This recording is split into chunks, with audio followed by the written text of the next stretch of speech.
diretto. Va ora in onda Lega Liguria con Fabrizio Graffione.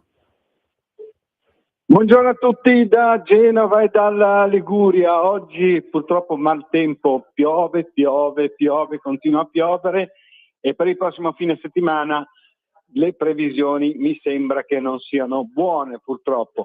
Comunque passiamo subito al nostro primo ospite della mattinata, che è il nostro assessore comunale di Genova, Francesca Corso. Ciao Fra, ci sei? Ciao Fabri, buongiorno a te e a tutti gli ascoltatori. Dove ti trovi in questo momento, Francesca? Mi sto spostando dal ponente genovese verso il centro e purtroppo ti confermo che oggi l'acqua non stenta a fermarsi e quindi purtroppo non ci sono belle previsioni, lo confermo.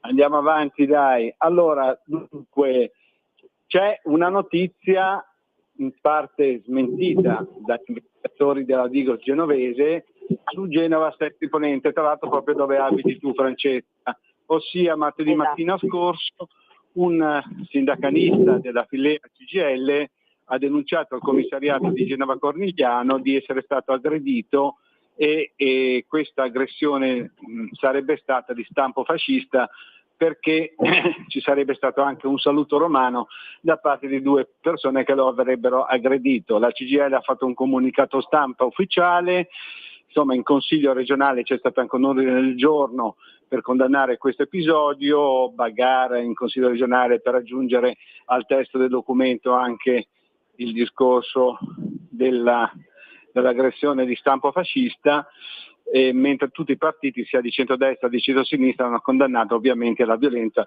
inclusa la Lega, perché per noi la violenza è sempre da condannare. Però stamattina è uscito fuori che gli investigatori della Digos, tempestivamente intervenuti, hanno fatto una dettagliata indagine, almeno i primi accertamenti sono molto dettagliati, e risulta che dalle immagini delle telecamere ci sono varie incongruenze sul racconto del sindacalista, l'orario dell'aggressione, il fatto che non era da solo in auto, insomma poi questi manifesti, questi adesivi per il referendum sul lavoro che non compaiano sulla sua auto, insomma diverse incongruenze che hanno messo un po' in dubbio diciamo la veridicità del racconto. Tra l'altro non si parla nemmeno di saluto romano, saluto fascista per quanto riguarda, insomma non ne parla più nessuno. Ecco. Tu come la vedi, visto che vivi sul territorio questa vicenda? Una figuraccia diciamo della CGIL e anche della candidata del centro-sinistra, Silvia Salis, che si è precipitata martedì sera, martedì pomeriggio a questa manifestazione in piazza strettamente. Come l'hai vissuta stamattina questa notizia, Francesca? Beh Fabri, io parto proprio da martedì, quando è uscita questa notizia, sì, mi sembra martedì fosse appunto, quando effettivamente diciamo che ha fatto un po' riflettere subito il fatto che questa grande denuncia fosse partita sui social network da parte di un assessore, ex assessore del municipio Medioponente, proprio quello appunto in cui è Sestri Ponente, che peraltro ha fatto confusione perché ha citato un omonimo sindacalista che avrebbe la fortuna di conoscere le arti marziali e quindi si sarebbe difeso, poi pare che appunto non fosse neanche lui la persona in questione, e ha subito, diciamo, in qualche modo destato qualche sospetto il fatto che intanto questo episodio di squadrismo fosse stato registrato proprio all'interno di quella che era una campagna elettorale non soltanto per le elezioni amministrative e che quindi appunto, come poi diremo, è stata cavalcata dal centro-sinistra, ma proprio in una campagna elettorale per il rinnovo delle RSU e quindi quelle che sono le elezioni dei sindacati stessi, e quindi già questa cosa in qualche modo faceva un po' arricciare il naso.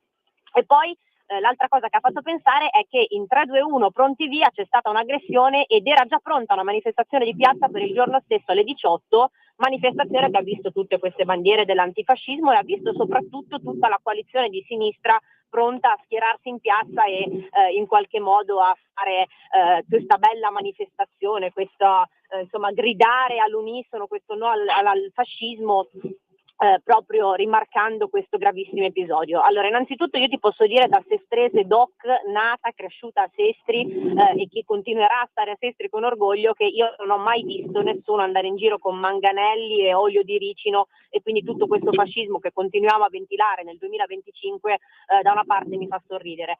Dall'altra, come giustamente dicevi tu, chiaramente tutte le forze politiche, soprattutto quelle del centrodestra, hanno voluto rimarcare la loro ferma condanna verso tutte quelle che sono le aggressioni per motivi ideologici e politici, quindi fa sorridere come chiaramente noi ci siamo subito impegnati a dire no alla violenza, quando al contrario è successo con fatti rimarcati e con prove che il centrodestra venisse accusato e attaccato anche fisicamente. Questo è successo proprio anche a Sestri Ponente, ad un gazebo della Lega, non si è vista questa levata di scudi da parte della sinistra. Questo è il primo dato, quindi la differenza di stile politico che mettiamo in campo noi del centrodestra rispetto a quelli del centrosinistra. Ma poi appunto questa smentita di oggi da parte di chi è preposto a queste indagini fa veramente sorridere da una parte, perché ci si rende conto di quanto veramente ci sia caduti in basso e quanto effettivamente, se le cose venissero confermate, queste persone si dimostrino ridicole, ma soprattutto denota come ancora una volta la campagna elettorale di cui tutti noi adesso siamo protagonisti si stia trasformando per il centrosinistra nell'ennesima banderuola vuota.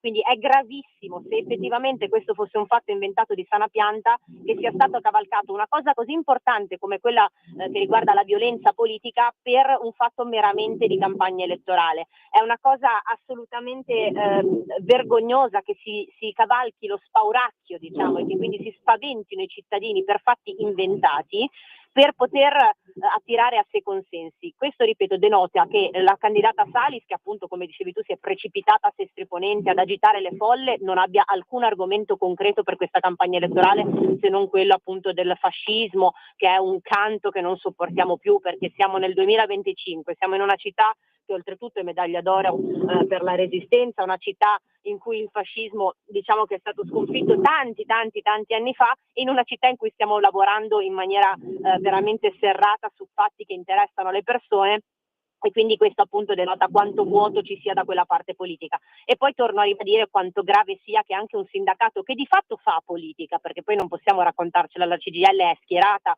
il segretario regionale aveva anche già detto quanto fosse bello il candidato del centrosinistra, al contrario di Pietro Picciocchi, che insomma viene dipinto come fosse quasi un fannullone, ed è gravissimo che questo sindacato, appunto, prima di accertare che effettivamente questo fatto sia effettivamente accaduto, ha reso la notizia nazionale, perché di fatto questa notizia è stata ripresa da tutti. Quindi se effettivamente fosse confermato quello che stamattina abbiamo letto sui giornali, ovvero sia che questa aggressione squadrista non è realmente avvenuta, come appunto pare che sia, sarebbe un qualche cosa di gravissimo, per il quale ovviamente ci aspettiamo delle prese di distanza da parte del centro-sinistra e della CGIL stessa, e comunque se anche queste smentite, queste appunto prese di distanza arriverebbero veramente tardi, e credo che la figura barbina sia stata fatta da parte di tutti. Quindi io invito nuovamente gli elettori, i cittadini genovesi e non solo, a rendersi conto di chi sta nel centro-sinistra e di quali siano gli argomenti di queste persone.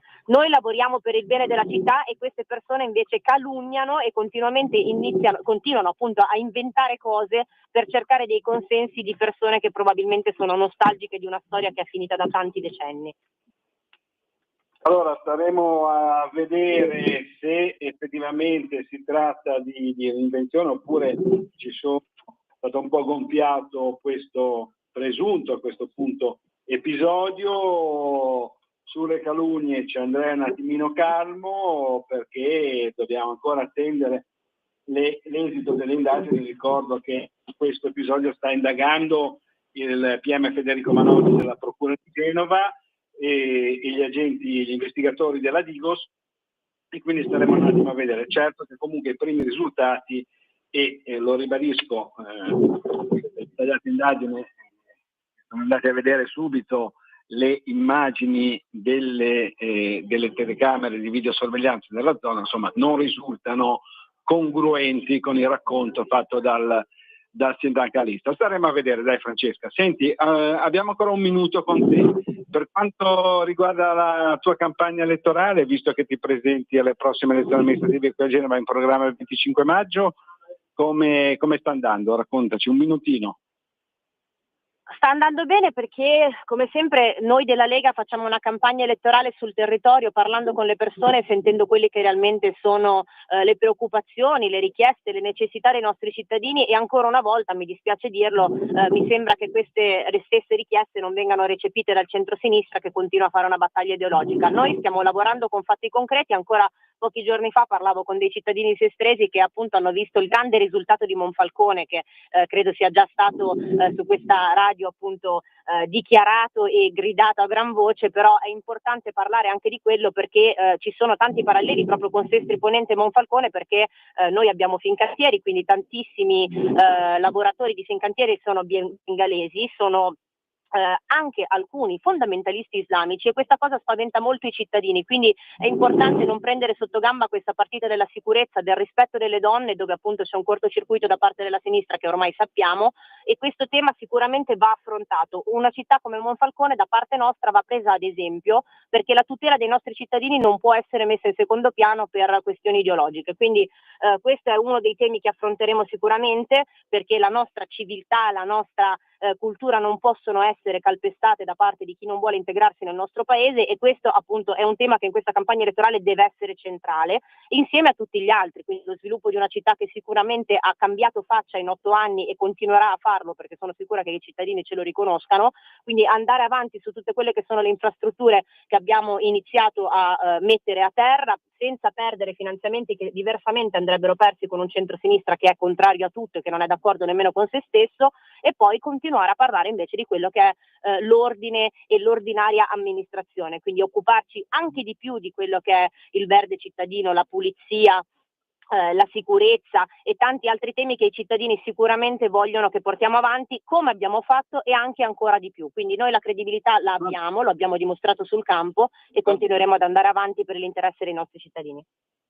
Va benissimo, allora innanzitutto anche noi qua dalla Liguria facciamo i complimenti ai grandissimi Anna Cisinte e Luca Fasan di Monfalcone. Attendiamo l'Anna Cisinte qui a Genova, che vuole venire per la nostra tua graditissima ospite, vero Francesca? E per il momento ti salutiamo, ti auguriamo buona giornata e buon lavoro. Ciao Fra. Grazie, un abbraccio a tutti. Grazie ancora al nostro assessore comunale di Genova, Francesca Corso, e abbiamo ancora pochi minuti, però c'è tempo per sentire il secondo ospite della mattinata, che è il nostro presidente del municipio centro-est del comune di Genova, Andrea Carratù. Ciao Andre, ci sei? Ciao, buongiorno a tutti gli ascoltatori, eccomi.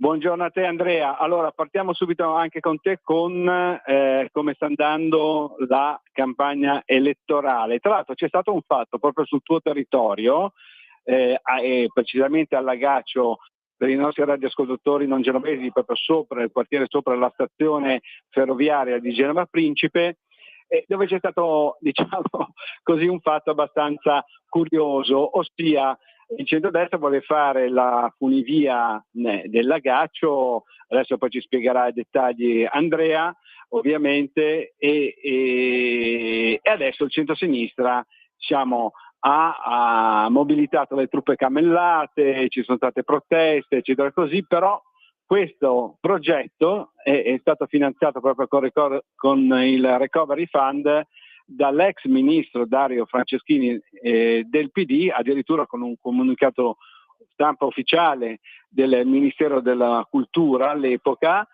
e quando è stato comunicato questo stanziamento di fondi, l'avvio di questo progetto, non c'è stato manco uno striscione. Insomma, quando le opere le finanzia il PD tutto a posto, quando invece le vuol fare e realizzare il centrodestra manca uno striscione, pieno di striscioni, e proteste di piazza, eccetera. Mi sembra l'ennesima incongruenza, ipocrisia e contraddizione della sinistra, Andrea.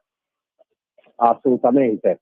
Questo è stato davvero divertente da una parte e invece chiaramente drammatico per la città dall'altra, perché se chi si presenta per governare una città non fa progetti ma fa solamente propaganda è un problema. L'esempio proprio della funivia è questo: Franceschini in pompa magna dichiara che la svolta per i porti di Genova, per la fortificazione, che ricordiamo è una delle più importanti al mondo, che aveva proprio facendo la funivia, quindi migliorando il collegamento tra il centro città e quello che è il parco delle Mura, veramente per chi non è di Genova è complesso, ma ricorre proprio un vero parco, un parco tra l'altro vincolato anche come bene ambientale, quindi da regione e da provincia.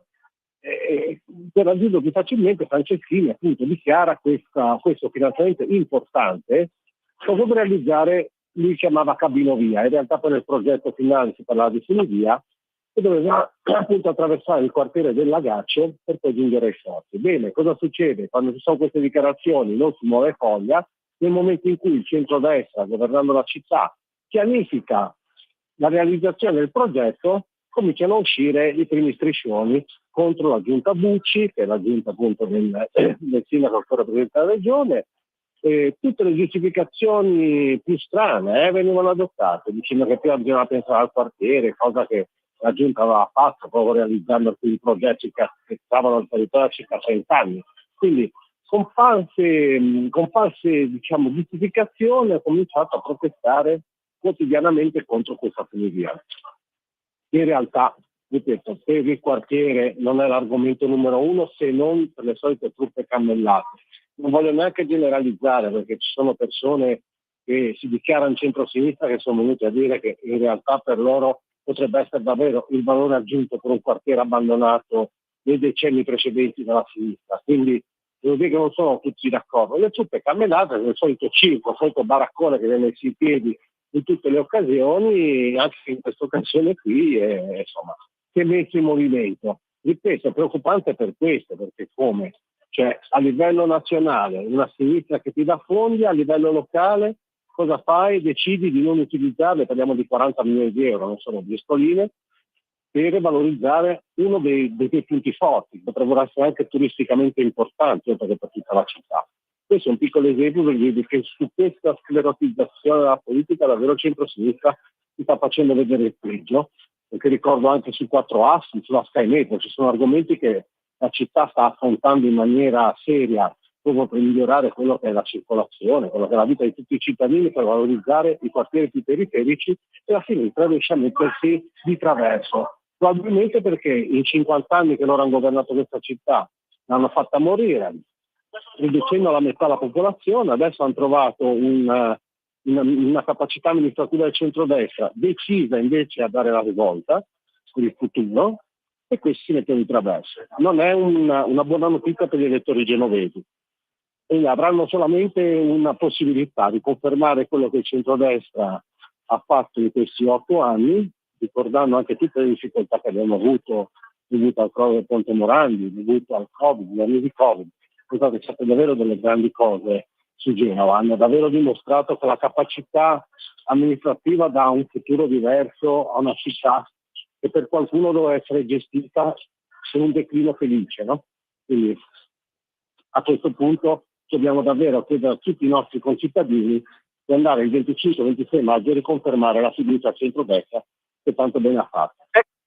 Ecco, senti Andrea, tu hai deciso da presidente del municipio Centro-Est di presentarti invece stavolta come consigliere in comune a Genova. Beh, una decisione importante. Io tra l'altro personalmente penso che ai cittadini mancherai, perché come presidente del municipio Centro-Est, che ricordo è quello che comprende sostanzialmente il grande centro città di Genova, per l'appunto dal Lagaccio fino alla Foce, e il centro storico di Genova, che è il più grande d'Europa, una situazione molto difficile. Ecco, volevo un po' sapere innanzitutto che cosa siete riusciti a fare in questi anni e poi come porterà le istanze dei genovesi a Palazzo Tursi. Sì, questo è giusto un argomento importante, perché uno decide dopo 2 legislature da presidente di andare in comune. Banalmente perché credo di aver capito come poter migliorare, comunque come poter aiutare chi deve organizzare soprattutto le manutenzioni in città. Insomma, dopo 8 anni, 9 anni quasi di legislatura in municipio, ho capito alcuni meccanismi che possono essere migliorati. Credo che questo per il territorio possa essere sicuramente molto positivo, quindi l'auspicio è quello di poter dare una mano davvero a livello comunale. E cosa abbiamo fatto? Diciamo che abbiamo inciso soprattutto su cose che aspettavano da anni. C'erano delle macerie della guerra ancora, e grazie anche agli istruttori privati si è riusciti a tirare via una volta per tutte. Quindi perché di Genova salita la misericordia, c'erano ancora le macerie del bombardamento, sono state fatte degli edifici di abitazione privata, è stato recuperato un territorio in pieno centro. Ricordo la stessa cosa, sempre perché di Genova in via degli Archi, c'erano anche lì macerie del dopoguerra, adesso sorge un ostello della gioventù e un albergo, quindi anche qui si è pensato a incrementare, a velocizzare, a facilitare gli investimenti dei privati, visto che il pubblico per tanti anni non è riuscito a porre rimedio.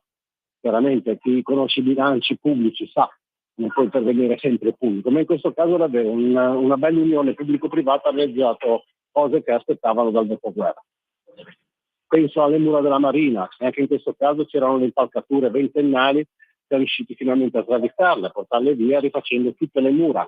Penso a zone del centro storico completamente riqualificate, penso a progetti fatti nei territori più periferici, l'Agaccio stesso di cui parlavamo prima per la Funiria, era un asilo che oramai attendeva da circa 3 decenni di essere spostato. Abbiamo trovato le risorse, parlando di 800.000 euro di investimento, ed è stato spostato in 1 anno e mezzo dall'inizio della progettazione. E Andrea, senti, purtroppo il nostro tempo a disposizione, ci sono tantissime altre cose, penso alla sicurezza, al mercatino di Corso Quadro che è stato spostato finalmente, e ci sono tante altre cose. Ne parleremo sicuramente con te nelle prossime puntate, perché c'è ancora tempo da qui al 25 maggio. Purtroppo il tempo a nostra disposizione è scaduto e ti devo salutare. Ciao Andrea, buona giornata, buon lavoro. Saluto a tutti. Grazie ancora al nostro presidente del municipio centro-est del comune di Genova, e Andrea Carratù. E per il momento da Genova e dalla Liguria è tutto. Linea a Milano da Fabrizio Graffione. Avete ascoltato